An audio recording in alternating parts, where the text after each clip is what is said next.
Good morning. I'm Gord Long with the Financial Repression Authority. I have David Berson, Senior Vice President and Chief Economist for Nationwide Mutual, joining us this morning. Welcome, David. Gord, I'm happy to be here. Thank you. It is a pleasure to talk to you. And I don't know if a lot of people may be familiar with your work, your background, the things you've been involved with, but if you could just give us a little bit of an overview, that would really help. Absolutely. If we go way back, I have a PhD from the University of Michigan, which makes it interesting, working at Nationwide, which is in Columbus, Ohio. But, you know, it's a good friendly rivalry between Columbus and Ann Arbor. I've been a college professor. Sometimes. Sometimes. Been a college professor. I've worked at the Fed.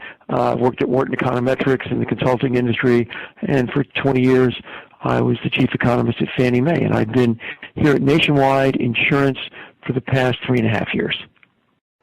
Ideal background for some of the things that I really wanted to talk to you about and hope we have time for. The central theme that we're on is the discussion of the concept of financial repression, or this macroprudential concept. Could you describe what that terminology means to you? It can mean different things to different people, and it depends really on where they are in the financial system. Financial repression to me means holding interest rates below the level where they would naturally go. If there were not a central bank either pushing them higher or lower than where they would normally go. I think right now we would probably see interest rates at the short end at a somewhat higher level than they are today. And I think that's probably the best definition. Are there consequences when interest rates are kept as low as they have been with quantitative easing and zero interest rate policy? What are we into, 6-7 years now? Moral hazard, that sort of thing? You know, with most policy things, there are positives and negatives.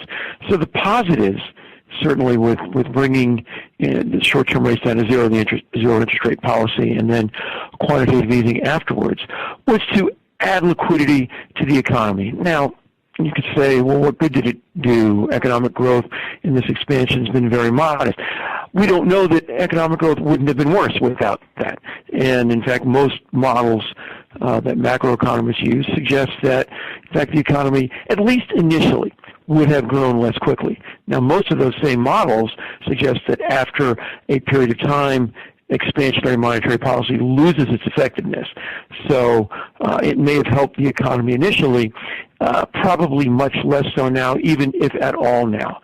But at least initially, I think it did help bring the economy out of the Great Recession and help boost it on its way to even the modest growth we're having now. That's the upside. The downside is that keeping interest rates lower than they otherwise would be, given the growth rate of the economy and inflation, means that savers are hurt. Fixed income yields are below where they otherwise would be. If you want to save, particularly if you want to save safely in, say, a treasury instrument, interest rates are extremely low. Checking accounts, basically negligible return on those. So savers in the economy are disadvantaged by this. Even at the same time, borrowers are advantaged. And again, that's the point of expansionary monetary policy, get people to borrow and spend. And again, I think it did work, at least initially. It also makes it very difficult for investors who really need to have safe assets to have a reasonable return. You know, if the 10-year Treasury is between 2 and 2.5%, and you've got a long time horizon, well, 2 to 2.5% is pretty low. Now, if inflation is zero, that's not a bad real return. But most people don't expect inflation to remain at zero over a 10-year period of time. You know, surveys, say the University of Michigan Consumer Sentiment Survey, suggests that long-term inflation expectations are between 2.5 and 3. So if in fact the 10-year Treasury is a little below that, then in purchasing power terms, you're making at best zero on your investment. And so those, I think, are the real negatives. Is it pushing investments or investors and funds further out in the risk curve and having to accept more risk for yield? I think it is pushing investors out into riskier investments. But again, that's part of the the point of having low interest rates and expansionary monetary policy. Rather than having people sit on their liquidity in very short-term or even longer-term, but presumably short-term safe instruments, get them out there to make the money more usable so the economy can move ahead. The positive side of that, and again, most everything has an upside and a downside. The upside is that increased liquidity does move the economy forward, at least some. Perhaps less than was hoped, but at least some. The downside, though, is that riskier investments are, by their nature, riskier. And so some people will have, at some point, losses that they otherwise would not have had. David, in my travels around the world, what is really sort of evident to me is these low interest rates, which is to spur growth, which is about demand. We can debate how successful it's been, but what I have really seen is it had exploded the other side of that is supply, and the emerging market specifically, that have built out dramatically based on inexpensive, cheap money. And now we see with an oversupply, lack of pricing power, at least that's what I'm hearing from them, and we're seeing commodities dropping, for 18 months now, suggesting we could be seeing very heavy deflationary pressure. So my observation is right, or what am I missing? Well, the observations are correct. The question is what's causing all that. First of all, while the Federal Reserve looks at what's happening in the world economy, I think correctly they need to concentrate on what's happening in the domestic economy. They're the U.S. central bank. They're not the central bank of emerging market countries, even if those countries are greatly affected by what we do. The Fed has to keep its eye on what's happening in the U.S. with monetary policy.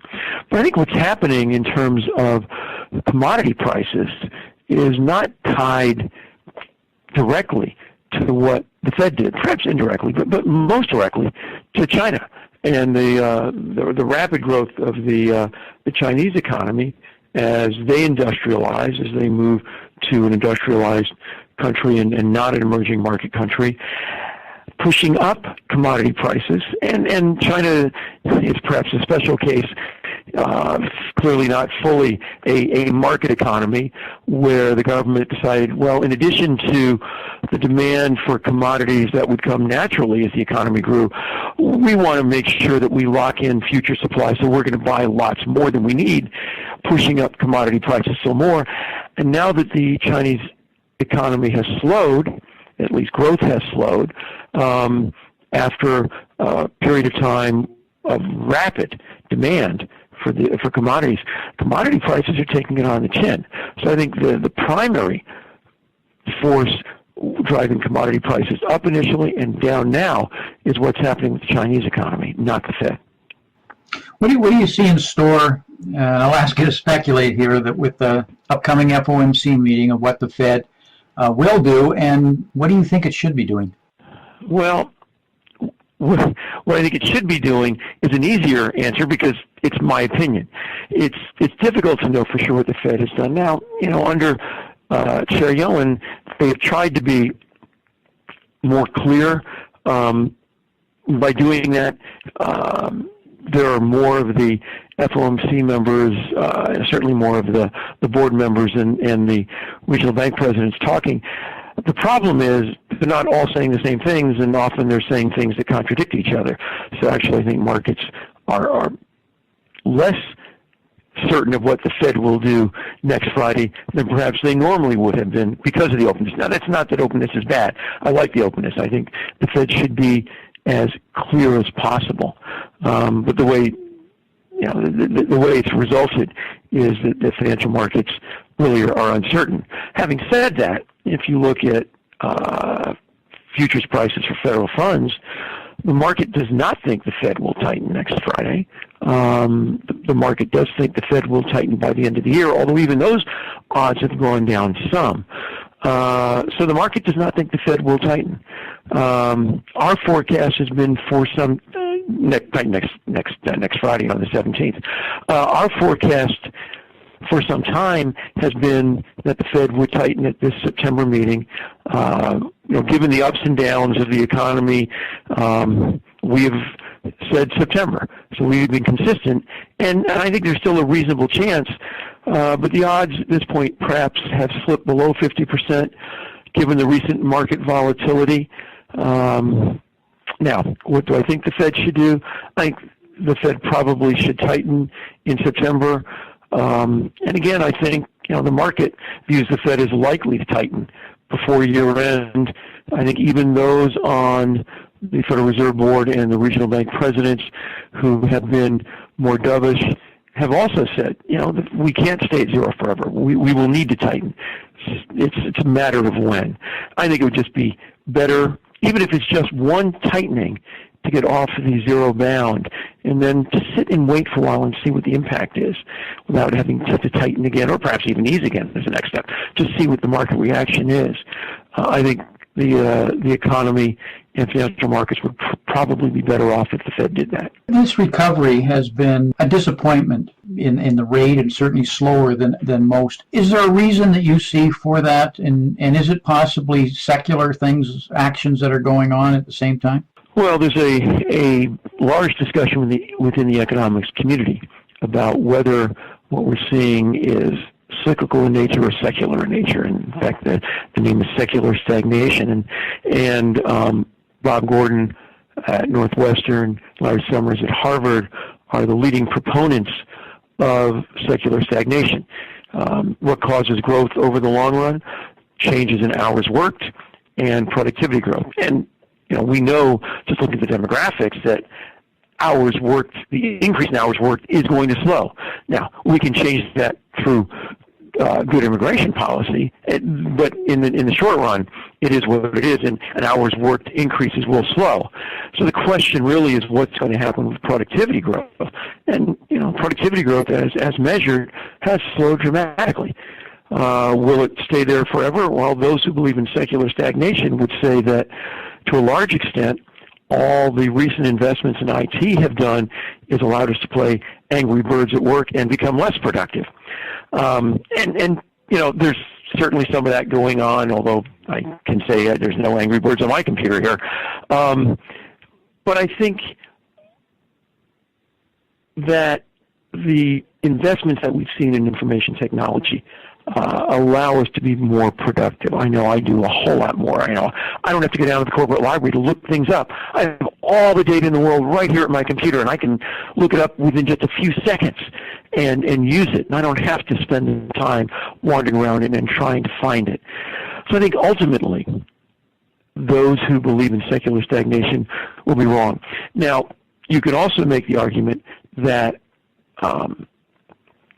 increased government oversight on businesses and households has slowed things as well. And I'm fairly sympathetic to that.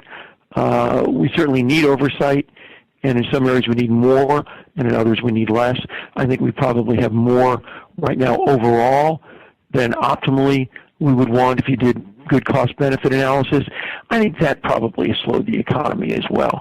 But part of what's going on, in addition to regulation, in addition to what I think is a temporary slowdown in productivity growth, is that we have seen, and I think correctly so in the short run, a significant slowing in the pace of the size of government.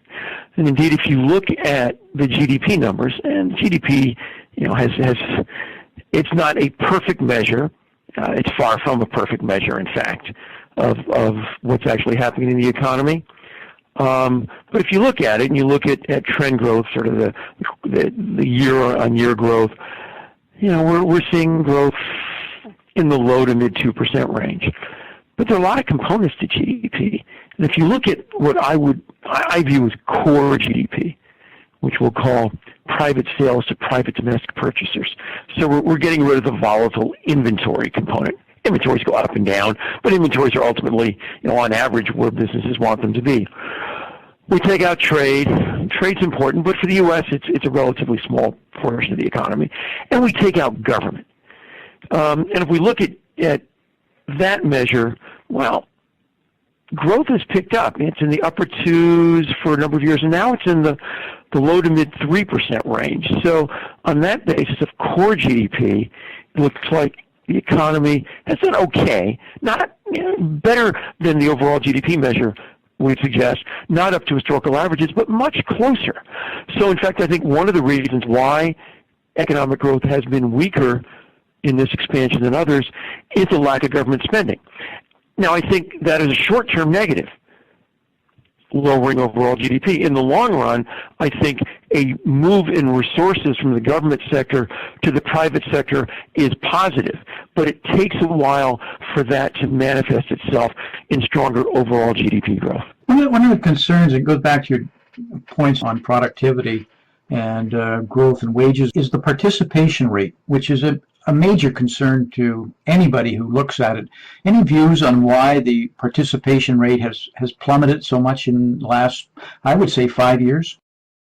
Well, in fact, the labor force participation rate has been falling for a while. It's certainly gotten a lot of attention in the last 5 years because often is a pro-cyclical measure. It goes down in recessions, it goes up in expansions. And it's not gone up in this expansion. It's continued to move down, which obviously is not a good thing.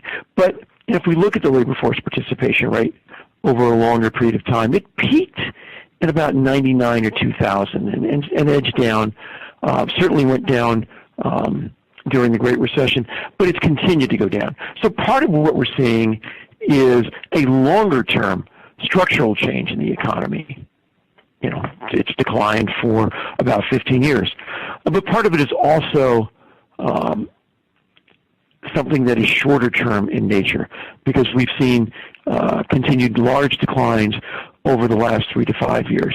Again, I think part of it is regulation, making it difficult for businesses to hire workers with fewer job skills. Regulations price those people out of the market.